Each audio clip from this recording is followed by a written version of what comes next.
Alô, torcida americana, bom dia, boa tarde, boa noite. Meu nome é Bruno Valverde e esse é o podcast Coração Verde e Branco, o seu podcast de quinta. É isso aí, pessoal, chegamos aí ao 48º episódio desse podcast, né, na nossa segunda temporada, fechando a segunda temporada.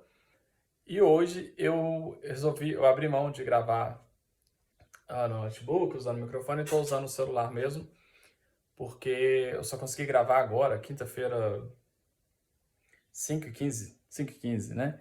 A 17h15. E aí a luz já não estava legal, não estava dando certo. Eu falei, vou gravar com o celular, que o celular consegue corrigir muitas coisas, né? Então, nessa quinta-feira, hoje é quinta-feira, dia 30 de novembro, a gente chega aí, né? Desde o último programa, tomamos 6 gols, que maravilha.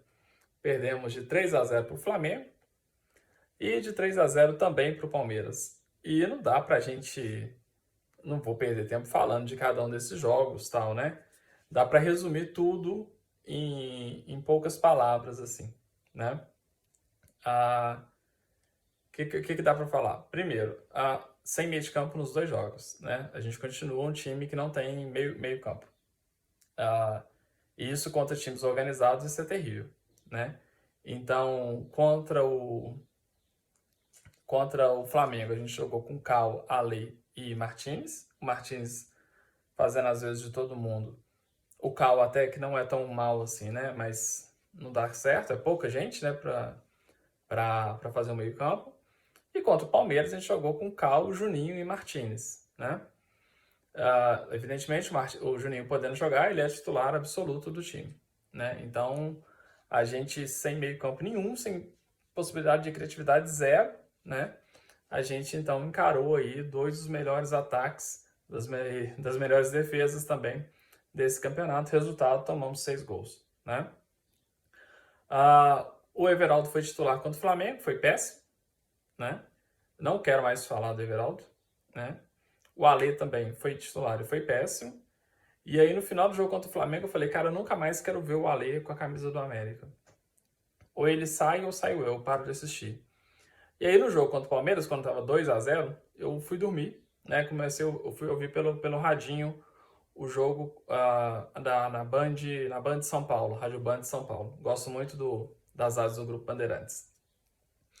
Aí entrou o Ale, né? Dei sorte de que não tive que ver o Ale de novo com a nossa camisa.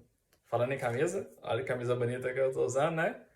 Aí a Adidas podia ser a camisa da América, né? Você não ajuda, né? Mas volta. Aí o Ale entrou. E aí tem um rapaz lá que chama Pretzel, um comentarista chama Pretzel, que ele falou assim, se eu fosse o Santos ou o São Paulo, contrataria o Ale para o meio de campo. Muito habilidoso. Evidentemente o Pretzel torce pro Corinthians ou pro Palmeiras e tá querendo né, a tragédia do São Paulo e Santos. Ou então, como eu disse no Twitter, esse Pretzel na verdade é o pseudônimo dele. O nome dele verdadeiro é não sei o que, Ejaé. Ele é o papai Ejaé, o papai do Ale, né? Dizem que filho feio não tem pai, né? Então deixa pra lá. E outra coisa, o Mauro Betting, cara, Mauro Betting, ele falou, quando o narrador falou assim, entrou Everaldo e Ale, o Mauro Betting falou, 2 pontas de velocidade. 2 pontas de velocidade. Everaldo e Ale. Velocidade não sei pra quê, né? Pra sacar o dinheiro quando cai lá, né? Todo quinto dia útil. Tristeza. Ainda que tenha a ver com os dois jogos, as mudanças foram péssimas, né? O Diogo Giacomini é terrível. Esse cara, não sei o que ele ficou fazendo aí, vendo os treinadores passando, ele não aprendeu nada. Então, as mudanças do Giacomini péssimas, né? Quando colocou o Benítez, colocou já sem ninguém para o Benítez conversar ali, né? Sem um atacante para fazer gol, né? Sem o Martínez para poder fazer uma tabelinha. Então, assim, terrível o Diogo Giacomini.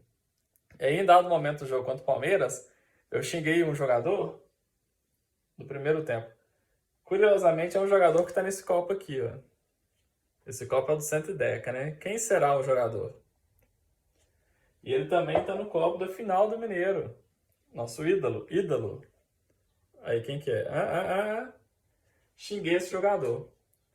eu falei, burro, burro, burro. Lembrei daquele meme que tem, né? Que fala assim que a mulher vai apoiar, a mulher disse que vai apoiar o marido em todos os momentos. E aí o marido volta ao supermercado, esqueceu de comprar o ovo, ela, burro, você é burro, burro. E eu xinguei esse jogador. Você é burro, você é burro, você é burro. Aí minha filha tava vendo comigo. Ela falou, pai, por que tem um jogador burro na América? Fecha aqui os comentários dos jogos. Quero falar ainda sobre a questão do treinador e departamento de futebol, né? A gente teve aí uma quase boa notícia, né, de que o Fernando Praz, o ex-goleiro do Palmeiras, ia chegar para a América. Ele desmentiu, só que ele desmentiu a notícia que saiu do Ceará, né, que ele tinha negado o Ceará e tinha fechado com a América. Ele não falou que ele não quer saber do América, que ele odeia a gente não, quem sabe, né? Eu acho que seria muito bom, porque a gente teria um cara de peso ali ocupando essa função, um cara que tem trâmite no futebol, que ele estudou para isso, jogou na Europa, tal, fez estágio no PSG ou num outro time desse francês, tal. Então, um cara que tem trâmite poderia, deixa eu voltar aqui com o coelhinho lá no fundo de tela. Então, um cara que tem trâmite no futebol e daria peso, né? Seria a tal da mentalidade vencedora. A gente contratando aí a mentalidade vencedora. Tomara que ele venha, né? Os treinadores, a gente ainda está sem treinador, né? O Anderson acertou com o Sporting Cristal. Na sexta-feira passada eu tinha quase certeza que o Anderson ia vir. Começou a ter uma conversa forte do Anderson aqui, mas acabou que ele acertou com o Sporting Cristal do Peru, né? O Guto Ferreira também foi para Curitiba, vai cair antes do final do Campeonato Paranaense. E a gente aí, então, fica nessa busca por treinadores. Tem se falado muito no Cebola, que é auxiliar técnico do Palmeiras. Não é auxiliar direto do Abel Ferreira, tal. Parece que ele é da comissão permanente ali do Palmeiras. Mas pelo menos, talvez, né? Talvez se a gente pensasse em virar uma colônia palmeirense, né? Já que a gente ajudou o Palmeiras com 8 gols esse ano, né? Vem o Fernando Praz, vem o Cebola, quem sabe não vem aí alguns milhões da tia Leila, né? Pode ser. É a nossa torcida. E o pessoal fica brincando, né? Que a torcida do Palmeiras é muito chata, fica brigando porque compra avião e não compra jogador, né? E aí ela mostrou que não precisava de jogador mesmo, vai ser campeão sem comprar o jogador. E eles reclamando que tem avião, né? E o que a gente quer na América? A gente nem quer um ônibus, a gente só quer que o ônibus desça pela Rua Pitangui, né? Não dê o alé na torcida, né? A gente é humilde, né? Qualquer 300 milhões que a Leila pôr aqui, a gente vai ficar feliz o resto da vida e vai agradecer ela sincera. Alguém me liga numa hora dessa, né? Sacanagem. Vai agradecer ela pelo resto da vida, não é verdade? Bem, e aí, né? Trazendo dos nomes impossíveis, mas quem sabe se tornam possíveis, né? Lembrei de outro que está desempregado aí numa lista do Transferência 24 Horas. O Pepa não está mais desempregado, né? Tá trabalhando na Arábia, mas o Vitor Pereira, cara. O Vitor Pereira está desempregado, aquele que treinou o Corinthians, foi muito bem, e no Flamengo foi muito mal. O Vitor Pereira é um retranqueiro danado, ele arma uma defesa muito boa, né? E conseguiu fazer milagre com o time do Corinthians, que foi quarto lugar no Campeonato Brasileiro do ano passado, e esse ano tá para ser rebaixado. Então, assim, tem alguma habilidade ali, né? Quem sabe, né? Quem sabe a gente não tenta. Assim, ô Vitor, pelo menos tenta, liga para ele. Ô Vitor, vem pra cá, tal, traz a sua sogra. Belo Horizonte é bom pra gente deixar a sogra, né? Quem sabe? Beleza? Então fica aí essas nossas, então, especulações a respeito dos treinadores. Agora, a horita, eu quero lembrar uma coisa que eu falei no final do ano passado. Um dos primeiros programas, né? Na verdade, eu tenho lembrado disso há bastante tempo, né? Um dos primeiros programas que eu fiz chamava Sul-Americana é uma cilada. E agora, passado um ano, a gente consegue avaliar se a Sul-Americana ou se ela foi uma cilada para o América e para os seus coleguinhas de Campeonato Brasileiro. Lembrando, o argumento principal é que de 2012 a 2022, dos 40 times que foram rebaixados no Campeonato Brasileiro, 19 disputaram a Sul-Americana. De 2012 a 2022, dos 40 times que disputaram, que foram rebaixados no Campeonato Brasileiro, 19, quer dizer, quase metade, disputaram a Sul-Americana. Olha a cilada, né? Atualizando os dados, agora, incluindo 2023, os 44 times rebaixados, né, até o momento, a gente já tem 21 que disputaram a Sul-Americana, América e Goiás. Talvez venha o Santos ou o Corinthians, né, e a gente chegue aí a 44 a 22, né? Vamos chegar em 50% dos rebaixados.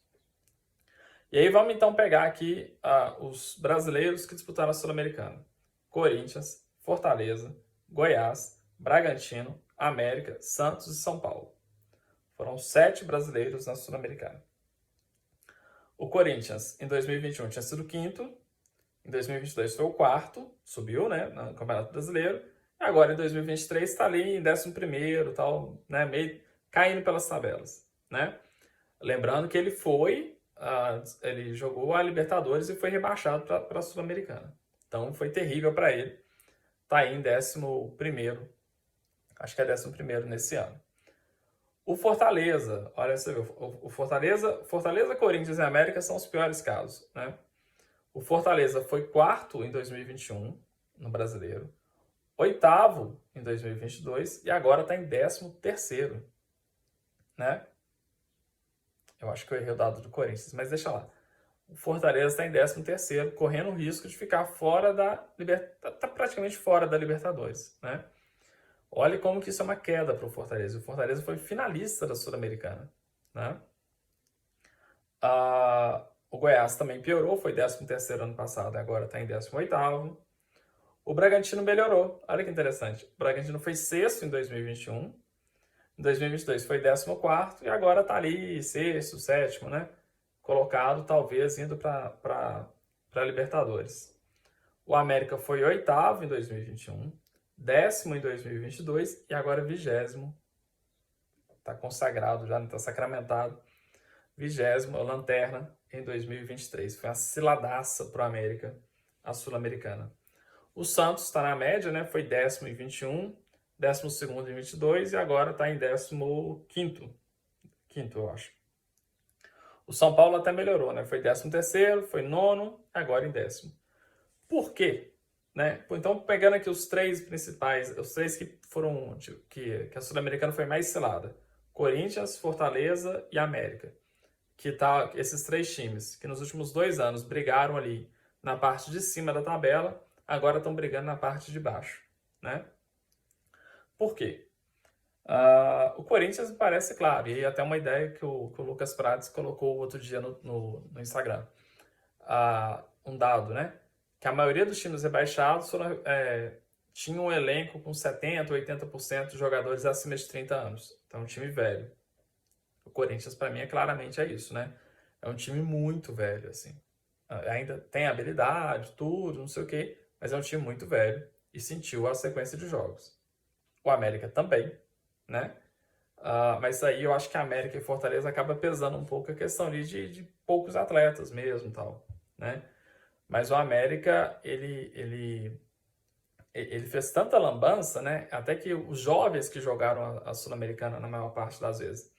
Mas estava tão indefinido assim, o que a gente queria da Sul-Americana, se ia ser só os jovens, se ia ser um laboratório, não tinha planejamento nenhum, né?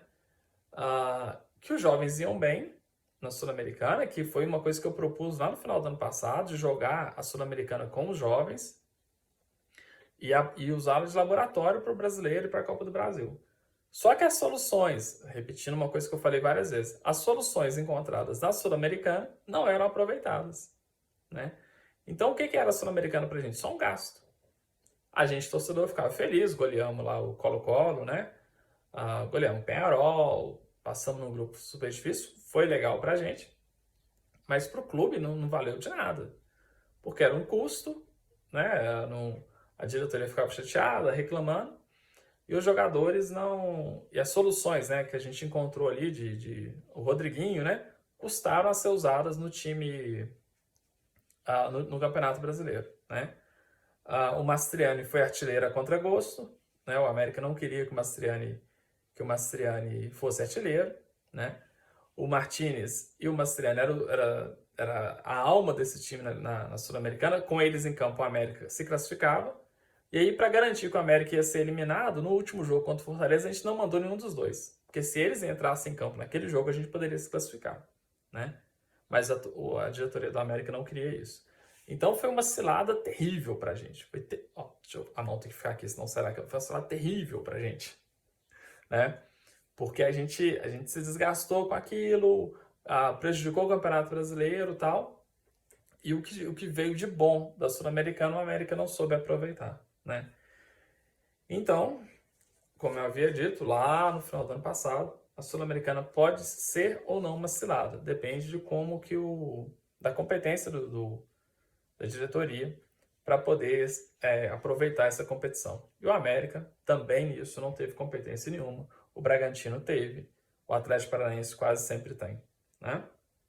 Então é isso aí, pessoal. O que vocês acharam desse programa?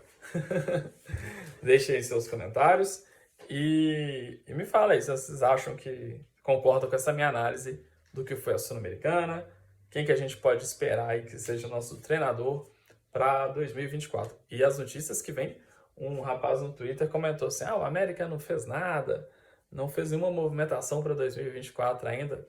Eu falei, deixa eu voltar com o coelhinho. Para 2024 ainda, eu falei assim, rapaz, você tá doido? Eu tenho medo do que eles vão fazer, né? Porque eles mexem com... Na hora que eles for pensar para 2024, faz um tanto de lambança, né? Então deixa quieto, deixa sem pensar mesmo, que é menos pior, né? Mas, vamos torcer para que um treinador bom, vamos torcer para esse pessoal acertar, não é isso? Então tá, siga aí o nosso canal, né? No YouTube, Coração Verde e Branco. No Instagram, cor.verdebranco. E no Twitter, Coração Verde e Branco. Eu acho que é isso. Não, no Instagram, coração.verdebranco. E no Twitter, cor verde e branco, ou X, sei lá como é que chama, né? Siga a gente também no Spotify, comente, compartilhe, manda para seus colegas. E falando em Spotify, muito obrigado a todos vocês aí, né, que colocaram o podcast Coração Verde e Branco como o seu favorito no ano, né? Para grande parte do público, o Coração Verde e Branco tá em primeiro lugar, né? De quem assiste o podcast, vamos lá, tentar explicar. O público do Coração Verde e Branco, a maioria dele coloca o podcast como primeiro, como favorito, né? É aquele que ele mais assiste. Então, muito obrigado a todo mundo, né? Por esse ano aí que a gente ficou junto e tal, ok? Um abraço a todos e fiquem com Deus. Tchau, tchau.